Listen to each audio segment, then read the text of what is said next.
后一站的话是有长颈鹿、斑马、角马、南非剑羚、弯角剑羚、水羚、鹈鹕、大羚羊，7、8種動物圍在一塊的，全部是散養的。我哋呢度咧就有好多唔同嘅 animal 啊，咁我哋可以逐個睇下先。佢哋自己周圍走啊，佢擺埋晒一齊嘅。長頸鹿要是在舔食樹幹的話，就是為了清潔舌頭。再說對不起，再說一遍。每個活樹能舔的都綁有鐵絲網，專門方便他們清理舌頭用，防他們舔出鹿皮。佢哋喺度舐嗰個樹枝咧，係喺度清理佢條脷啊，即係我哋會刷牙，佢會刷脷咯。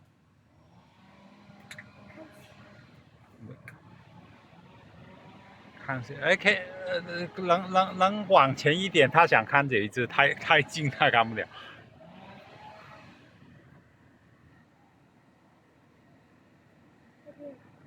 你唔好 zoom 到咁近咪得咯，大佬。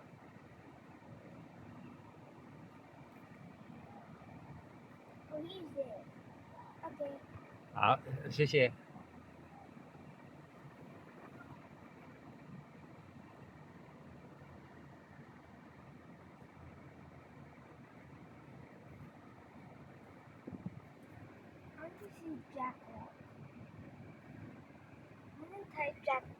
哦，咁啊，慢慢啦，我哋一路睇，你睇咗啲giraffe先，我哋唔再轉翻頭啊，所以你睇咗先。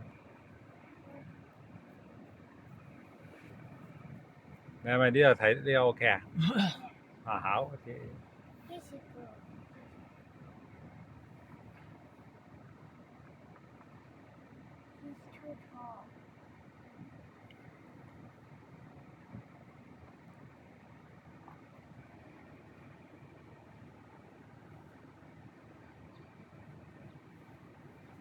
長頸鹿生出來小寶寶的話，就跟我們成年人的身高一樣，1.5到1.8米。佢哋啲長頸鹿生出嚟嗰啲 BB 咧，已經同大約好似媽咪同爹哋咁高啊！一出世已經係咁高啊！他們成年以後可以長到4到5米。佢哋大個咗之後咧，大約可以2層樓咁高。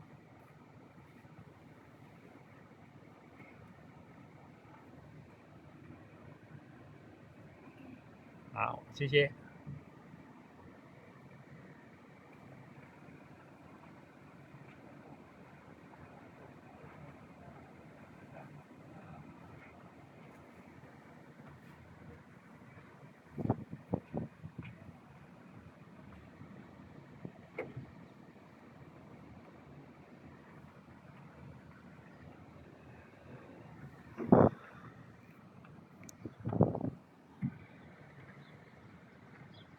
來，這個叫水羚哦。呢個叫咩水羚？水羚的話，屁股上都有個圈圈，是為了給同類指引方向，也是迷惑捕獵者的一種辦法。哦，佢哋個 pat 咧有個圓圈㗎，佢咧係一齊行嗰陣時候咧，可以俾啲同伴咧去睇下佢哋行咗去邊，可以 identify 佢去咗邊。這個的話就這兩隻的話就真正的鴕鳥。呢兩隻你而家望緊行嚟行去嗰隻就係鴕鳥啦，真係鴕鳥啦。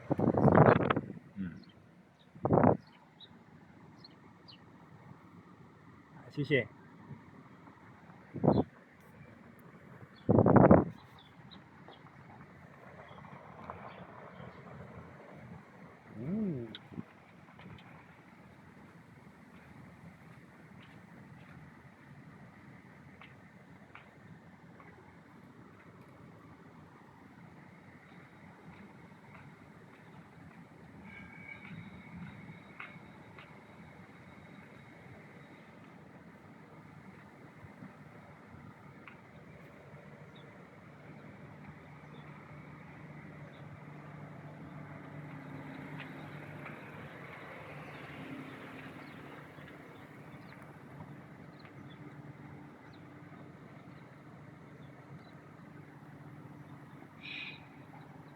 這個是南非劍羚，叫直角劍羚，它那個角的話，很像一把利劍。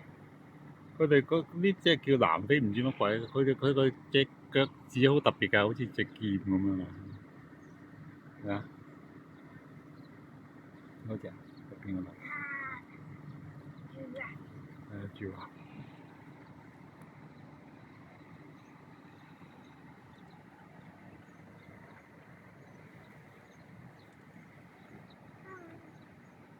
你嚟咧，你拍一下。哇！好近啊，真係。面人喺你行身邊行過。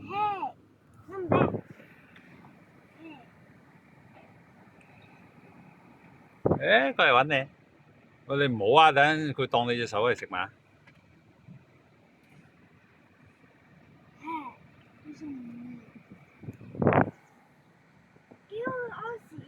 咁係咁噶啦，大自然啲動物係咁喎。呢度嗰啲佢哋生活就係咁樣生活啦。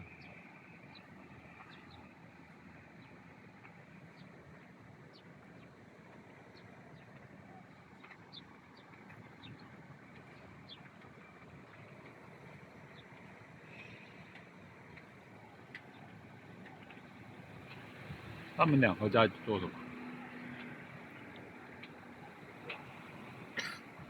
？Zebra。係喎 ，zebra 喎，係咁遠嘅。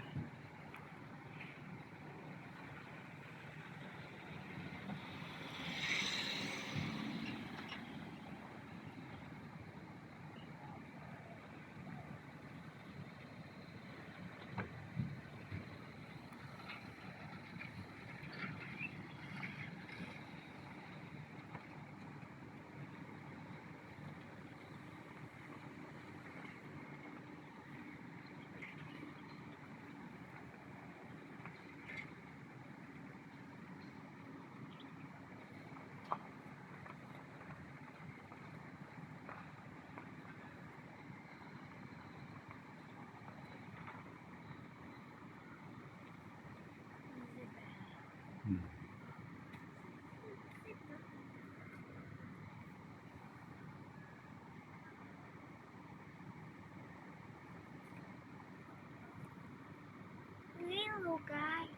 这个的话是羚羊啊，大羚羊。呢個係大羚羊。它那个角是螺旋的上去的话就是公的，直角的话就是母。哦，佢用嗰隻角嚟去分辨佢係男仔定女仔。Keep on pooping.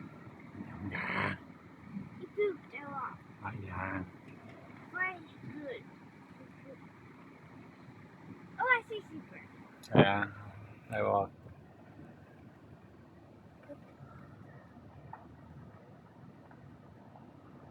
哎，这些斑马是本来就是那么小，还是它们这些是小？来到这里的话都成缩小版。哦，是吗？好些动物来到这里都体格都以后都长不大。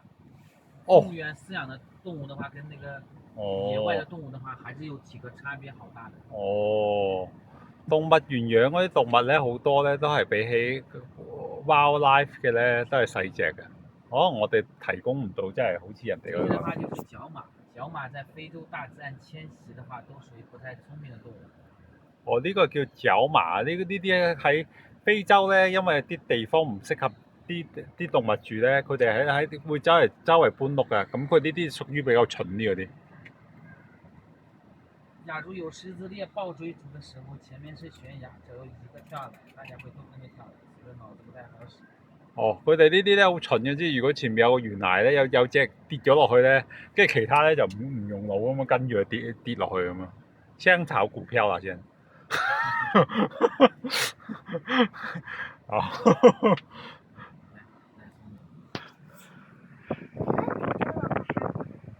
所以咪一路跌咯，即係佢哋應該就係唔係好用腦，人哋咁做咁，跟住佢又 follow 人哋咁做。選馬就呢隻。這些的話就叫禿換。呢個叫禿換。禿我呼應禿鷹話屌啊，禿鷹啊係啊係啊，即係呢啲你成日睇嗰啲，這些是不是會找那些小動物，然後吃它。它們一般在野外的話，吃腐肉的。哦，是，呢啲禿鷹啊，會就係食嗰啲死咗嘅 animal 㗎，因為佢應該係。它喜歡跟獵豹、獅子、鳄魚群居的動物就在後面撿點吃的。哦，佢腐爛的也行，個好的也行，它都吃。好大個 brown 嗰個係咪成日好似跌落？埋嗰度嗰個 brown 跌落去嗰個喺後面。佢呢啲係跟住啲獅子老虎啊一齊啊。這個是不是獅子王有這隻東西啦？冇啊，後來再看一下。係啊，呢個食啲人哋爛晒嗰啲肉啊，冇人食嗰啲肉，跟住人哋食剩嘅，佢就執人哋食剩嗰啲肉咯。可能佢打交又唔叻，跟住佢隻嘢又樣衰咁樣，跟住唯有執人哋食剩嗰啲肉啊。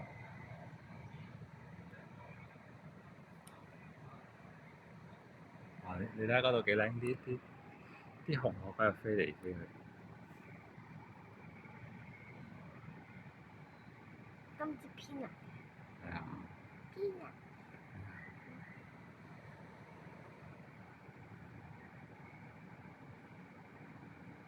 點解你冇手嘅？佢哋冇，佢哋隻翼就係佢哋隻手嚟㗎啦，唔同我幫佢哋。好，謝謝。呢啲